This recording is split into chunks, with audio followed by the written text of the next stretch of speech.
Welcome back to The Ed Show. Republicans say opposing health care reform will be the centerpiece of their 2010 campaign, regardless of whether the bill passes or not. Senator John Cornyn of Texas, head of the Republican Senate Campaign Committee, says if reform passes, Republicans will run on trying to repeal it. I don't think the president's health care plan goes far enough. You know where I stand on all of this. I'm a single-payer guy. But if it's going to get 30 million more Americans covered and get rid of the pre-existing condition, I think that's a big step forward and a reason to vote for it. And it's certainly better than helping the Republicans take down President Obama's presidency. But at some point, we're going to have to make a real decision whether we believe in this or not. Is this change? Is it enough? Not every progressive is on board with this. And joining me now is Congressman Dennis Kucinich, who voted against the bill in November. Congressman, good to have you with us tonight. And I have and it's good to be with you. And I just want to say that the characterization that I don't care is not correct. I do care. I care that this bill privatizes health care, that it took out the public option, that it doesn't protect states that want to create a single-payer system, and that, in fact, there's no control in premiums. I care a lot about that. Okay, then why not give the president a victory and vote for it? Well, this isn't about whether the president has a victory. It's about whether the American people are going to win. If you give the insurance companies $70 billion, why do they have to put the middlemen in there? Why do they have to be in there at all?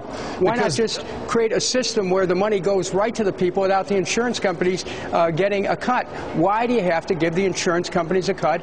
Why was the public option taken out? Why can't states have the ability to create their own single-payer system without getting attacked by ERISA? That's a great point, Congressman. And you know I've got great respect for you.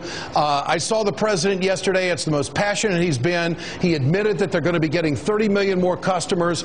But, you know, they're a big player at the table, and this is all a part of negotiation. Can't you accept some incremental steps? And the public option's not dead with this letter that's being circulated over on the Senate side. If you guys in the House vote yes on this and come back through reconciliation in the Senate, we might get the public option. But we can't do it if there are people on the left, such as yourself, I got great respect for you, who are saying, no way, can't do it. What about this scenario? Well, you have to remember, Ed, I started out with a compromise on the public option. I voted for it in committee. And I also passed through committee an amendment that would protect the right of states to have single payer. You know, I have worked to compromise, and I'm not beyond trying to see if there's a way to work out a bill. But what's happened is that every step that you look at to try to improve the bill, the insurance companies keep winning. And every time they win, their stocks go up, and the American people are getting ready to be hosed by this. Mandating the purchase of private insurance, one of the reasons why we have a problem to begin with is people can't afford insurance. That's why you have 47 million people who don't have insurance. So, you know, I haven't been convinced yet that this bill is the solution. And as a matter of fact, I think it's a step in the wrong direction because it's a step towards privatization. Congressman, you think that eliminating the pre-existing condition and covering 30 million Americans and the tax advantages that are in here for small business as well, you think that's a step backwards because we don't get single payer? Hold on a minute. We could pass legislation that protects people on pre-existing conditions without having to get into the rest of this bill. I mean, 2 weeks ago, the Congress passed legislation that removed the exemption from antitrust that the industry has enjoyed for a long time. We could do the same thing with pre-existing conditions. It's not, the bill isn't contingent on you know, pre-existing conditions should not be contingent on the passage of the rest of the bill. And as far as small businesses, you know, you want to give some incremental help to small businesses, I'm all for that. But the big bill here, and this is the thing I'm concerned about, Ed, is that we are creating a privatization of our health care system, and we're taking a step in the direction of locking that in with a $70 billion a year subsidy to the insurance companies in the hopes they're going to provide insurance to people. And insurance doesn't mean health care. They make money not providing health care to people. And I think that we have to keep in mind that this private for-profit insurance structure is not the way that you secure health care for people. If you believe health care is a right, we're going in the wrong direction with this bill. Okay. I respectfully disagree. I think at some point we got to take what we can get.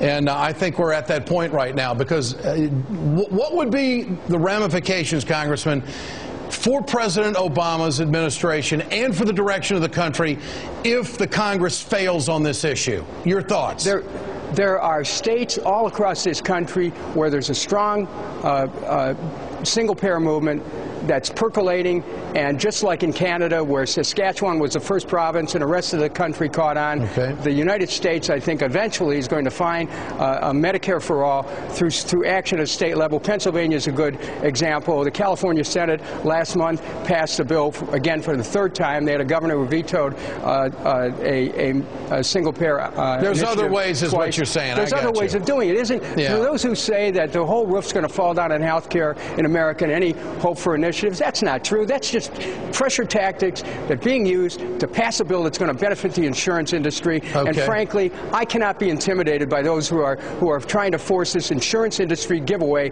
down our throats. Good to have you on, Congressman. Appreciate your time tonight. I know you got to go vote. Thanks so much. Thank you. Karl Rove, one of the most malicious politician masterminds in U.S. history, is now saying he thinks families aren't fair game.